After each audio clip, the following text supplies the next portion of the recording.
flow and nature of investment in China, and how effective are institutional frameworks, for example, ECFA, in stabilizing economic ties during the period of high political tension. So this is trying to ask you the relation between politics and also economics. So these are the suggested framework for you, the readings, how you can use the readings in your answer. Analytical framework, impact of political risk on capital. And the key elements are the first one is political sensitivity, and also ECFA evaluation, and the persistence of finance. Okay. For week 6A is the coercion paradox. Why tricky weapons fail. Economic coercion is often described as a low-cost alternative to military force. However, Murray Kenner argues it is a tricky weapon, and recent analysis suggests that buying political loyalty through investment has significant structural limits. So based on the statement, I want you to evaluate the effectiveness of Beijing's economic statecraft. To what extent does the asymmetric interdependence between the two sides provide China with useful leverage? And why have direct investment often failed to translate into desired political outcomes in Taipei?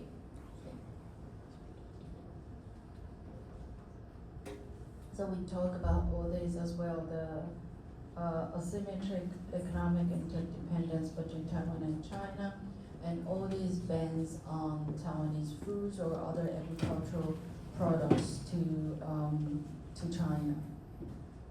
So these are the suggestions for how you can use the readings into your answers, and also the framework, the limits of the statecraft, and then the key elements that you should include is the coercion mechanism. What is coercion? We know military coercion, like all these military exercises from China, right? This is the military threat. But what is the economic coercion? You have to define what economic coercion is. And investment versus influence, especially because Taiwan is a democratic country, so we have elections. How much actually this investment can influence voters' behavior during elections? So this is actually a very interesting question. Vulnerability analysis, is it vulnerable for Taiwanese politics? Because when large amount of Taiwanese investment is in China, is it going to affect the behavior of the voters in the elections? So for the second question in week 6, it's about the regulatory lawfare and the 2024 escalation. So this is the statement about the cross-strait economic tension shift from broad trade deficit to trigger weaponized interdependence through trade restrictions and regulatory pressure. So what I want you to analyze is the impact of the recent Chinese probes and restrictions on Taiwan's domestic political resilience.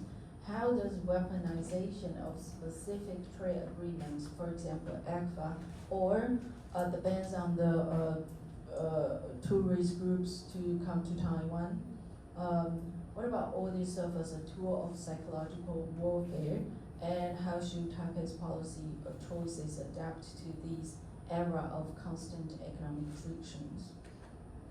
So these are the suggested metrics for how you can use the papers into your answers, and also the analytical framing, especially about gray zone economics. Gray zone not just exists in military concepts, but it also exists in the economies as well.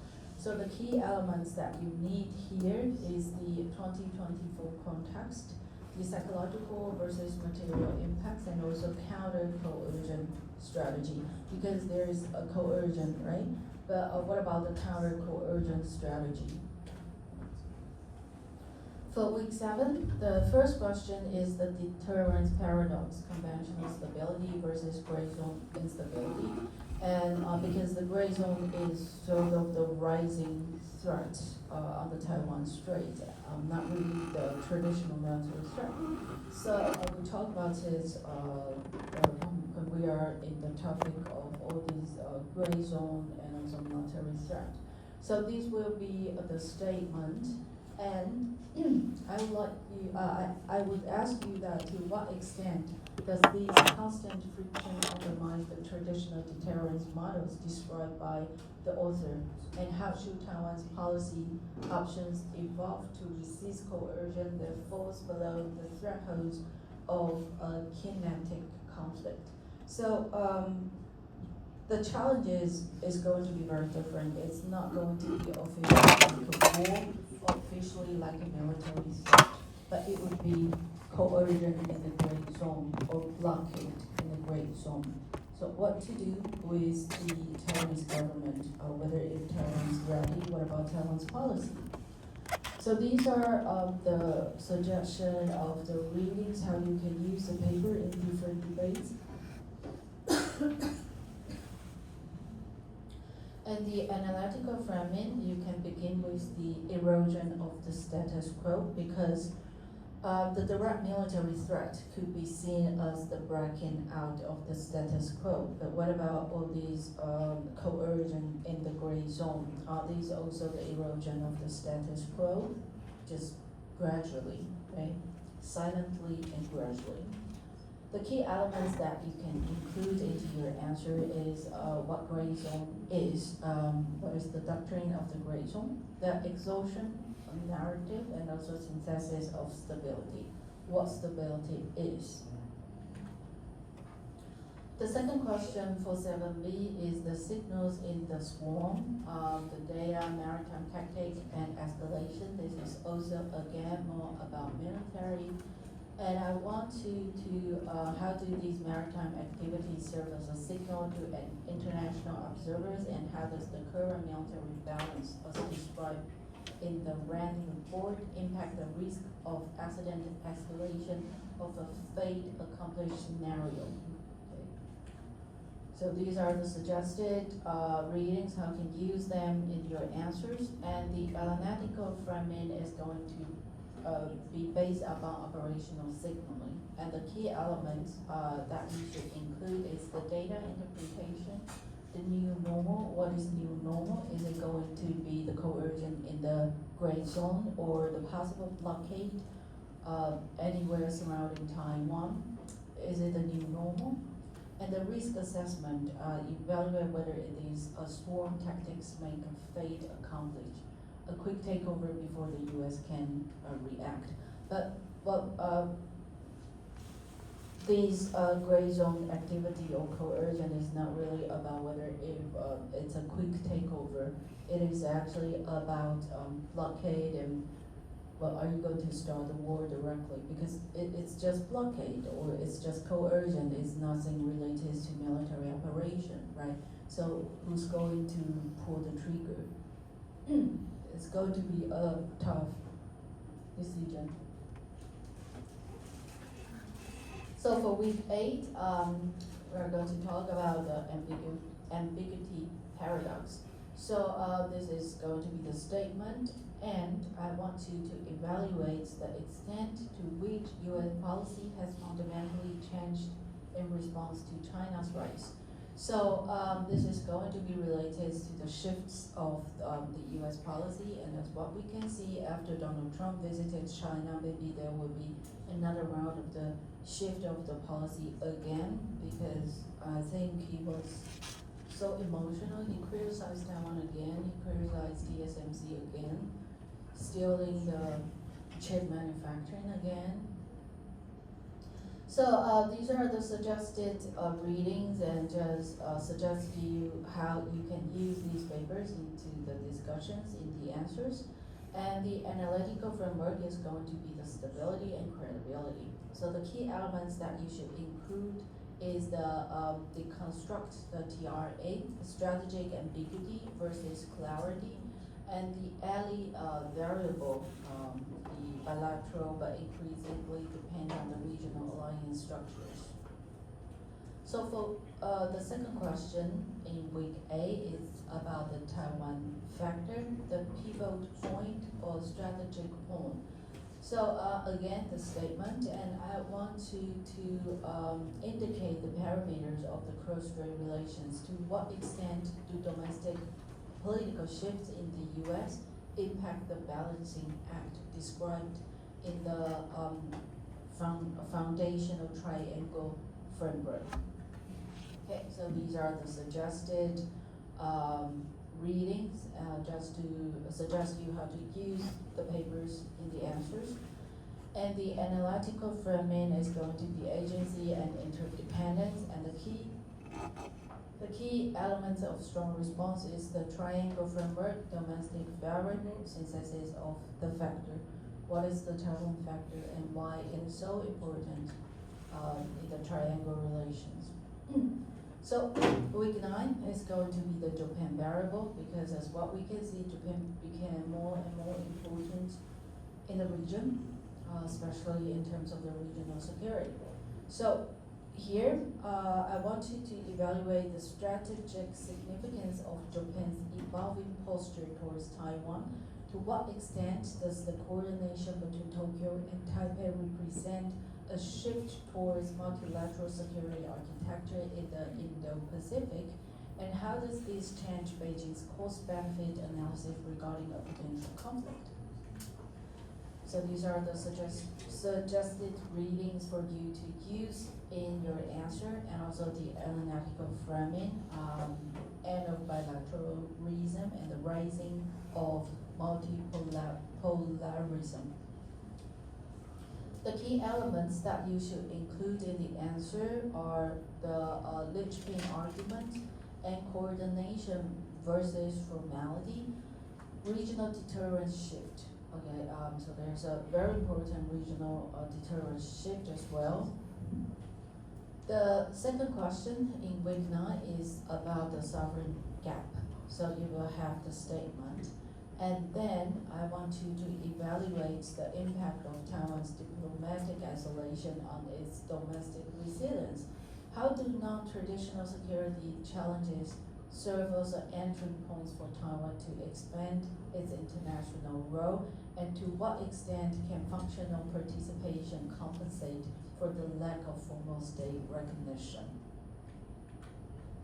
So these are the suggested readings and how you can use them in the answers, and also the analytical framing, normative versus functional legitimacy. The key elements that you should include in the answer are the sovereign dilemma. What is the sovereign dilemma for Taiwan?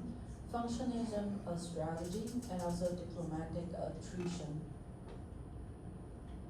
Okay. On week 10, we have the democratic contagion. Soft power as an existential threat. So you will have this statement again, and then what I want you to do, what I want to ask you is, how does the synthetic perspective on civil society explain the role of Taiwanese social attitudes in resisting political integration, and to what extent can soft power compensate for the lack of hard power in maintaining the status quo? So the question focuses more on the soft power. These are the suggested readings and how they can be used in your answers. And for the analytical framing, it's going to be ideological security dilemma. And the key elements that you should include in is the definition of soft power threat, identity as resistance, and also the limits of soft power. So this whole question is about soft power. The second question for week 10 is again the cognitive domain about information warfare and the 3 warfares. Okay. So for this statement, I want to ask you, how does narrative competition after local elections serve as a tool for psychological warfare, and how can a pluralistic democracy protect its information space without undermining its own liberal values? So these are the suggested readings for you to use in different debates and discussions. And for week 11, the first question is the clash of unilateral legal framework versus a classical international law. So for week 11, we actually have the cross-strait relations from the more from the legal perspective. So in this question, I would like you to analyze how domestic legal instruments either support or subvert established international legal norms. So it's a very complicated issue, and also because Trump actually raised the question, like, he's not really, he doesn't want to see any forms of independence, right? So then people will discuss the question about the definition about Taiwan independence. What does that mean? Different interpretations, especially recently. So you please feel free if you also want to bring this discussion into your answer, okay? Because this is the most current one. Well, but honestly, from the customer perspective, if Taiwan is not a de facto independent country, then he should sell his arms to China, not Taiwan, right? We are his customer. So then anyway, from these suggestions, you will see I will have 4 different articles that you can use in different discussions in your answers. And also for the analytical framing, it's about legal pluralism, more from the legal perspective, the Taiwan Relation Act, the Shanghai Three Community, One China policy, One China principle, all these things. So the key elements that you should include is that is construct sovereignty, and also TRA mechanics, and articles A versus judge conscience. So the contract PLC is non-peaceful, means with international norm prohibiting force. Okay. So for the question about the international status is actually quite easy to be related to whether if the using forces is sort of legitimate method. There's a long debate about this, about the using of forces, especially by the POA, if the purpose is the unification. So, but maybe you will have no time to answer, to explain your question into this. 12, week 12, it's about the comparison, the Ukrainian model, and also the geographic determinism. So on week 12, we will compare 2 cases, Russia, Ukraine, China, and Taiwan.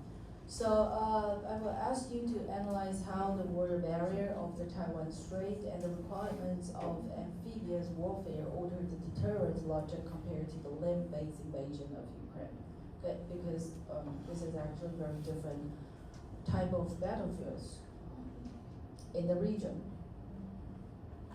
Okay, so these are the suggested readings that you can use in different part of your answers, and the analytical framing is a symmetric advantage provided by Taiwan Straits, and also compare with the land war in Ukraine. So the key elements is the amphibious hurdle and strategic warning, asymmetric shift. Okay, these are important, especially the third one. People have been talking about this. The drones, particularly, and Taiwan also want to produce more our own drones, or to purchase more drones or the systems. And the question, sorry, it should be 12, not 11.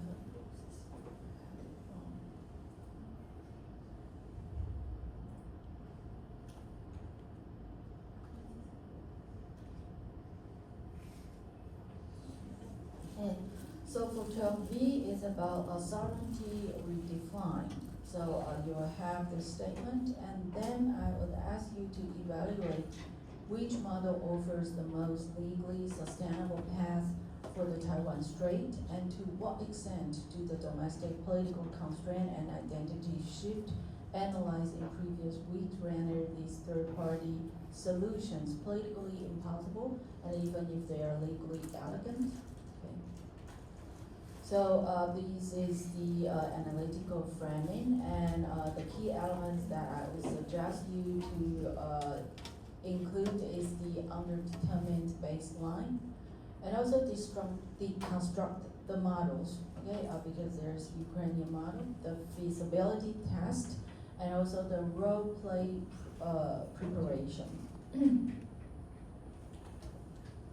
The last question for week 12 is the integrated deterrence and credibility alliances. Okay, so the statement is about the failure to deter Russia in February 2022. So this is very important. It's not about who will win at the end of the war. It's actually about the breakout of the war, how you are going to avoid the breakout of the war. So that's why it talks about the failure to deter Russia in 2022. So I want you to consider the role of sanctioning wheel, the semiconductor supply chain, and how Western unity or lack thereof impact Beijing's cost-benefit analysis. Okay. So these are the suggested readings, how you can use them in different discussions in your answers, and also the analytical framing, credibility of the threat.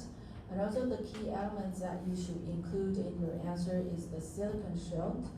People have been talking about this, but well, maybe it doesn't really matter because Trump is going to push the force, TSMC. Yes? Sorry, is there an 11B? Because and there's two 12B. Ah, sorry, so, I think the original 11B, so the one you changed. 11A, so this one is 11. No, this one So should the be. next one. I think this one is 11B. Yes, it should be 11B. Thank you.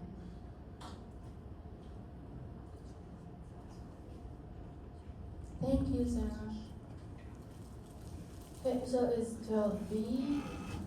Okay, deterrent. Okay. So the readings here, 3 different readings that just suggest you how to apply these arguments into the discussions.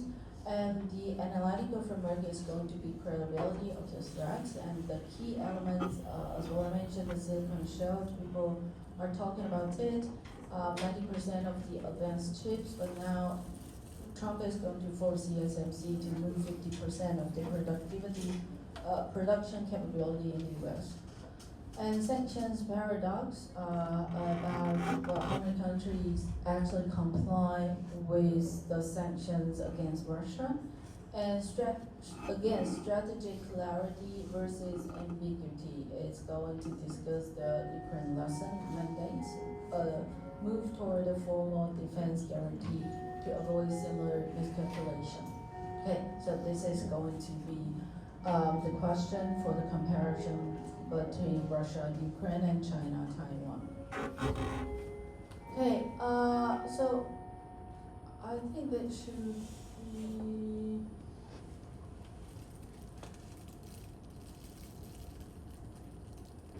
There should be one more question for week 12. About Russia and Ukraine. But anyway, I listed already, so I just talk about it. But even from week 12, I will just only select 1 out of 3. So the 12C is about domestic resilience, about the will to fight, compare the impact of Russia-Ukraine war on domestic political resilience in Taiwan. So maybe drawing the Sino-Russian partnership and where report on civil resilience and analyze how domestic public opinion and military readiness have shifted since 2022. Okay, so this is also very important in the cross-strait relations. How do people actually determined to fight against the PLA if the war broke out in the future? So these are the suggested readings, how you can apply them into the discussions, and also about the analytical framing, like especially on agencies, and also if Taiwan is determined legally to fight for the survival. The key elements that you should include is the military reform and also the arms sales, right? Cognitive warfare, this is also very important in nowadays in Taiwan, and the partnership risk discuss how Russia's military failure might lead Beijing to doubt its own joint command capability and military industry base. Okay, so these are the key elements that you should include into your answers. Okay, so basically, I just want to remind you because I don't know what kind of essay questions that you have or what kind of exam questions that you have.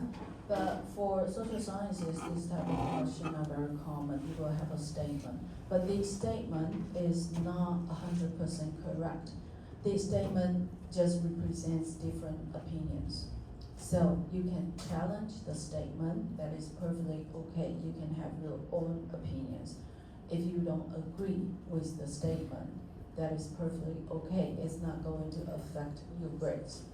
And of course, if you agree with the statement, it's the same thing. It's not going to add more points if you agree with the statement.